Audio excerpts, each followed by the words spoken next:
Halos malaglag daw ang puso ng babaeng ito nang habang naglalakad siya sa labas ng kanilang bahay, biglang may bumagsak sa kanyang bata.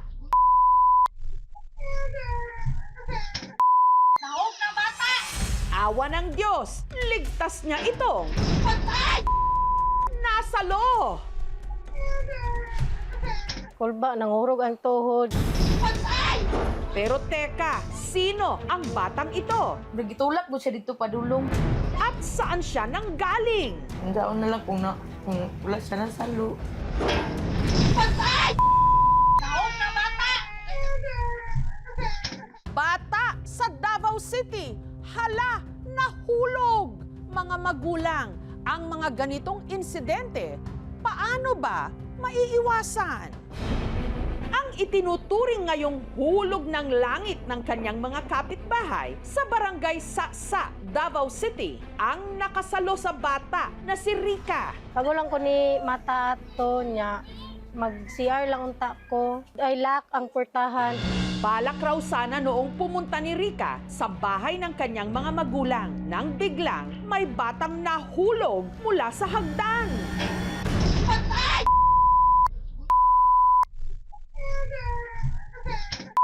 Naog na bata!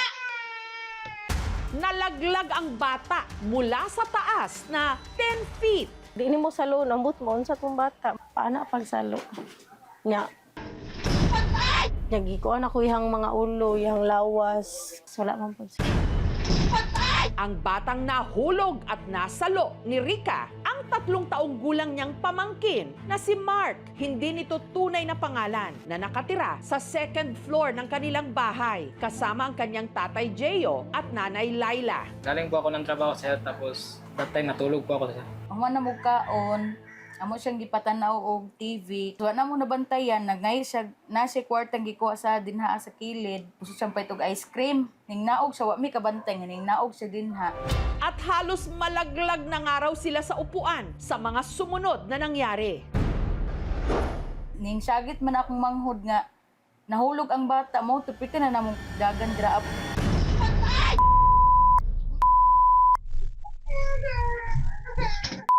Naog na bata! 50-50 po yung kalagayan ng anak ko sir, if hindi nasalo sir.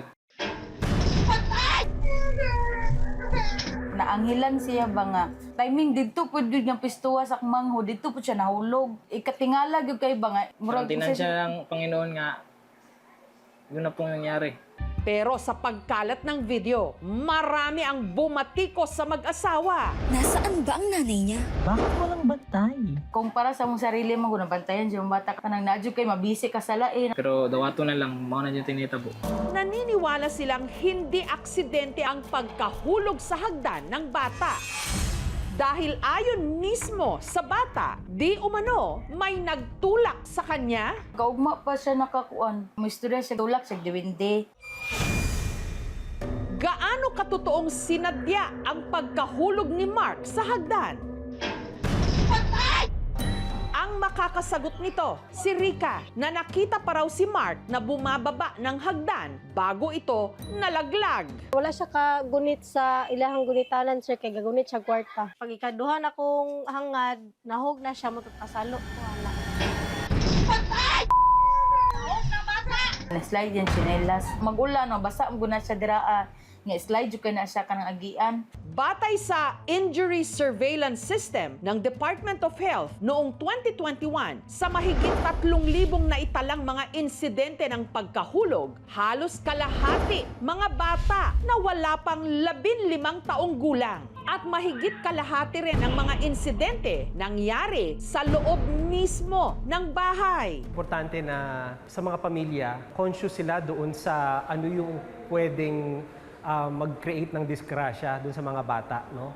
Ano yung naaabot ng mga bata, ano yung pwede nilang puntahan given doon sa edad nila. Kasi ang bata gusto natural sa kanya na maglalaro siya. Gusto niya, curious siya. Sana merong consciousness yung ating mga magulang, pati yung barangay, yung community. No? It's a shared responsibility, hindi parents lang. Ang pagkahulog no, ng isang bata mula sa 10 talampakan, so ang worst case scenario no, na pwedeng mangyari sa isang bata ay ang pakakaroon ng traumatic brain injury. Kung madulas man ang ating hagdanan, lagyan natin dito ng mga anti-slip stickers. Dapat ang hagdanan natin ay walang mga kalat. Nakalagay na sapatos, mga laruan. Dahil hindi pa raw napapakonsulta ni na Laila si Mark mula nung ito'y naaksidente, minabuti ng aming programa na siya'y ipa-check up. Stable man iyang vital signs, wala man siya'y problem. Nagpasalamat gyapon kay okay ra iyang kuan. Tanang iyang lawas okay ra.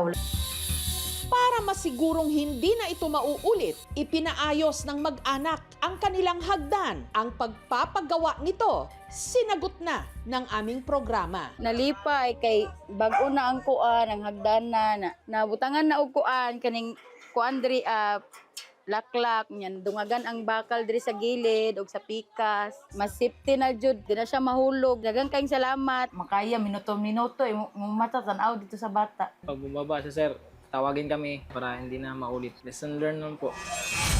Sa insidenteng ito, who should take the fall? Sino bang dapat masisi? Mas mabuti pa kaya, huwag nang maglaglagan dahil ang responsibilidad para hindi mapahamak ang mga bata, babagsak pa rin sa ating mga nakatatanda.